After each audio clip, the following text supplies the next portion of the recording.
Wie is ek? Waarom is ek hier? Waar gaan ek heen? Wie is ek? Waarom is ek hier? Waar gaan ek heen? Hierop is daar baie antwoorde, maar niemand kan onweerlegbaar bewys dat sy beweringe reg is nie.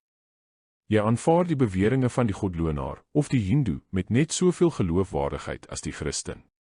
Die bewering dat jy 'n hoogs ontwikkelde dier is, wat net per blote toeval hier is, en dat alles tot 'n einde kom wanneer jy sterf, is nogal 'n troos.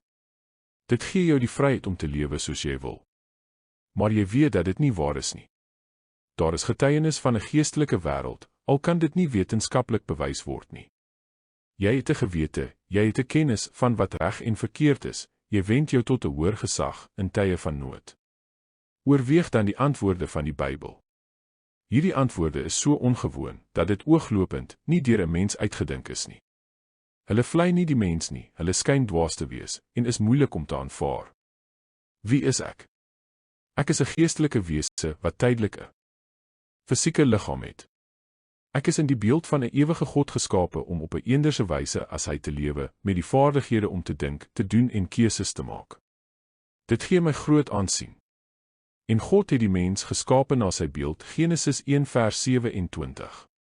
En die stof sal na die aarde terugkeer, soos dit gewees het, en die gees na God terugkeer, wat dit gegee het, Prediker 12 vers 7. Waarom is ek hier? Ek is hier, omdat God 'n doel vir my het. Die uiteindelike doel is dat ek God sal verheerlik. God word vereer as ek sy wil gehoorsaam, wanneer ek sy koninkryk bevorder, en wanneer ek met vreugde en dankbaarheid die goeie dinge van hierdie lewe geniet.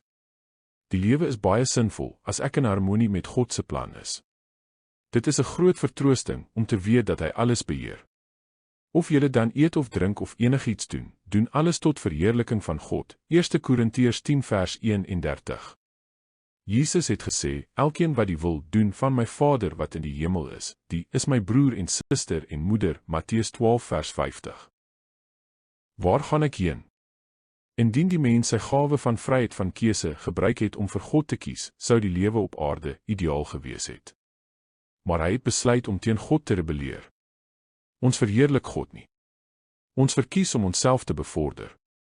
Ons is geneig om dit wat boos is te doen. Die wêreld is 'n duiwelse plek, eenvoudig omdat ons die duiwel dien.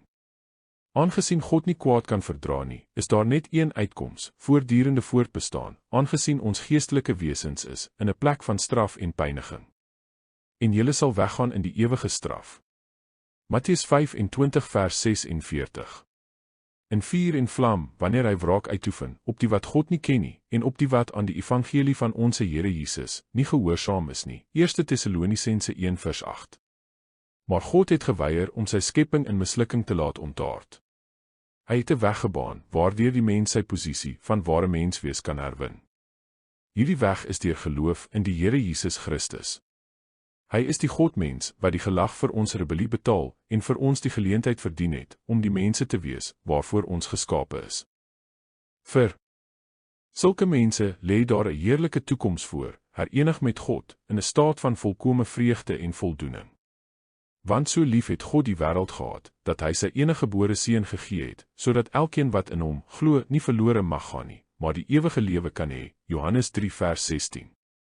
In 'n sekere sin is jy wat jy dink jy is. As jy dink dat jy aan die diereryk behoort, sal jy daarvolgens lewe.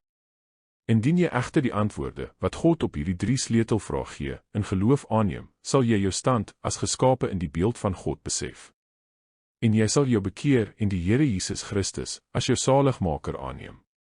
Sodoende sal jou mensheid, soos God dit oorspronklik bepaal het, herstel word. Jy sal verseker wees van die ware lewe, nou en vir alle ewigheid. Kies die weg van die lewe. Bekeer jou en neem Christus as persoonlike verlosser aan. Lees jou Bybel.